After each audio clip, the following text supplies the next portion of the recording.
नमस्कार। देश की तमाम फटाफट खबरों में आपका स्वागत है। खबरों के लिए आपसे निवेदन कि यदि आपने हमारे चैनल को सब्सक्राइब नहीं किया तो कृपया करके आपके अपने चैनल को सब्सक्राइब करना ना भूलें। आप सब्सक्राइब करते हैं तो हमें हिम्मत होती है सही और सच्ची खबरें आप तक पहुंचाने की। तो क्या है आज की बड़ी खबर? बड़ी खबर हम कांग्रेस से इसलिए लेते हैं क्योंकि पूरे मीडिया में भाजपा की आप खबरें देखते हैं तो हम भाजपा के खिलाफ या कांग्रेस के समर्थक नहीं है, बल्कि हम बैलेंस बनाने की कोशिश करते हैं कि हम खबर कांग्रेस की दिखा दें, जबकि यदि कांग्रेस की सरकार आएगी तो आप उनकी खबरों को भी इसी तरह से दूसरे नंबर पर देखते हुए पाएंगे, क्योंकि हमको ऐसा किसी भी हम पार्टी से संबंधित नहीं है। यह आप गलतफहमी हो तो गलतफहमी निकाल दें, क्योंकि जब भी किसी की कमी होगी तो हम उसकी खबर पहले दिखाएंगे। कमियों को पहले खबर दिखाना जरूरी है, क्योंकि अखबारों का खबरों का एक ये कहा जाता है कि जो दिखाई जाती है वो खबर नहीं विज्ञापन होता है, जो छुपाई जाती है वो होती है असली खबर। तो क्या है आज की बड़ी खबर? बैलेंस बनाने की कोशिश। पूर्व प्रधानमंत्री इंदिरा गांधी की पोती और कांग्रेस महासचिव प्रियंका गांधी वाड्रा ने औपचारिक रूप से चुनावी मैदान में उतर गई है। बुधवार को उन्होंने केरल के वायनाड सीट से लोकसभा उपचुनाव के लिए नामांकन कर दिया। कलपेट्टा में रोड शो के दौरान 52 वर्षीय प्रियंका ने कहा कि मेरे पास राजनीति में 35 साल का अनुभव है। पहली बार 1989 में पिता राजीव गांधी के साथ 17 साल की उम्र में प्रचार अभियान में शामिल हुई थी। उसके बाद से मां सोनिया, भाई राहुल और पार्टी के लिए प्रचार किया। यह पहली बार है जब अपने लिए प्रचार कर रही हूँ। प्रियंका का यह बयान वायनाड की जनता के लिए कितना इमोशनली होगा वह आप देख सकते हैं। वहीं प्रियंका गांधी ने 12 करोड़ रुपए की संपत्ति घोषित की है, लेकिन आप सोशल मीडिया या किसी भी मीडिया पर जाएंगे तो उनकी संपत्ति कई हजारों करोड़ों रुपए में बताई जाती है। वरणगांव आयुध निर्माण फैक्ट्री में बने कारतूस के परीक्षण के लिए उपयोग की जाने वाली 5 AK-47 राइफल की चोरी की घटना सामने आई है। वरणगांव पुलिस स्टेशन में बुधवार देर रात मामला दर्ज कराया गया है। चोरी की घटना 2 दिन पहले हुई थी।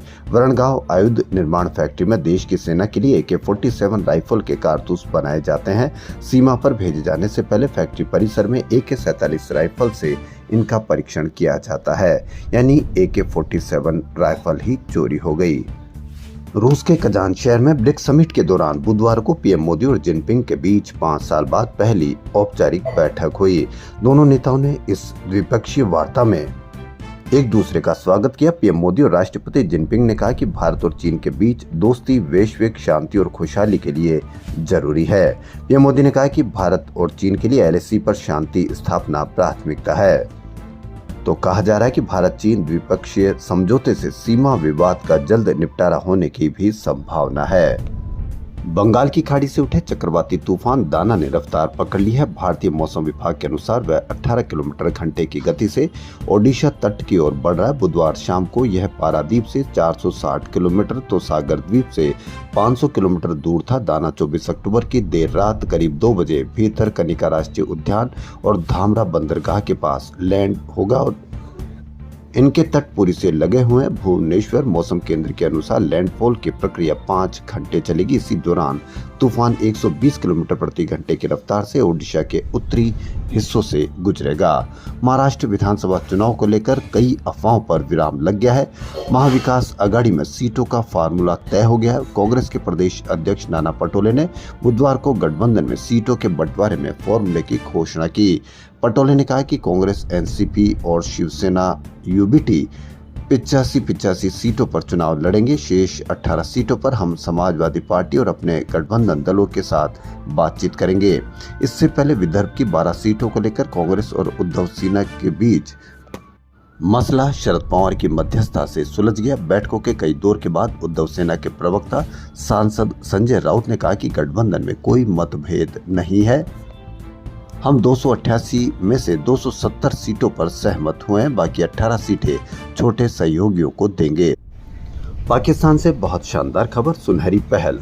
पाकिस्तान की पंजाब प्रांत की सरकार गुरु नानक जयंती और दीपावली पर प्रत्येक सिख और हिंदू परिवार को 3-3 हजार रुपए देगी। कुल 2200 परिवारों को ये राशि हर वर्ष दी जाएगी। मुख्यमंत्री मरियम नवाज ने इसके लिए संबंधित अधिकारियों को जल्द से जल्द त्योहार कार्ड जारी करने का आदेश दिया है। इस आदेश को आप किस तरह से मानते हैं? सेबी प्रमुख माधवी पुरी बुच गुरुवार को संसद की लोक लेखा समिति के समक्ष पेश हो सकती है। समिति के एजेंडे में नियामक निकायों के प्रदर्शन की समीक्षा शामिल है। वित्त मंत्रालय और सेबी के प्रतिनिधियों के मौखिक साक्ष्य प्रस्तुत होने हैं। अंतर्राष्ट्रीय बाजार में तेजी रहने से बुधवार को भी सोने और चांदी में तेजी आई है। यानी एक बार फिर मंगलसूत्र बनाना आपके लिए बहुत महंगा होता जा रहा है। मुकेश अंबानी इंश्योरेंस सेक्टर में भी उतर सकते हैं। उनके नेतृत्व वाली कंपनी जियो फाइनेंशियल ने पार्टनरशिप के लिए एलियांज से बात की है। जर्मन कंपनी भारत में मौजूदा जॉइंट वेंचर बजाज एलियांज से अलग होने पर विचार कर रही है। इसके बाद वह जियो फाइनेंशियल के साथ जनरल इंश्योरेंस और जीवन बीमा कंपनी शुरू कर सकती है। जम्मू कश्मीर के नव निर्वाचित सीएम उमर अब्दुल्ला ने पिछले सप्ताह पदभार ग्रहण करने के बाद अपने पहले दिल्ली दौरे पर बुधवार को केंद्रीय गृह मंत्री अमित शाह से मुलाकात की। 40 मिनट की बैठक में कानून व्यवस्था के मुद्दे पर चर्चा हुई। उमर ने जम्मू कश्मीर को राज्य का दर्जा बहाल करने का मुद्दा भी उठाया। वे गुरुवार को पीएम मोदी से भी मिलेंगे। अमेरिका में 5 नवंबर को राष्ट्रपति चुनाव होने जैसे जैसे मतदान की तारीख नजदीक आती जा रही है, अरबपति खुलकर अपने पसंदीदा उम्मीदवारों का समर्थन करने में जुट गए हैं। सबसे प्रमुख उदाहरण है एलन मस्क, जिन्होंने रिपब्लिकन उम्मीदवार डोनाल्ड ट्रंप के समर्थन में पूरी ताकत झोंक दी है।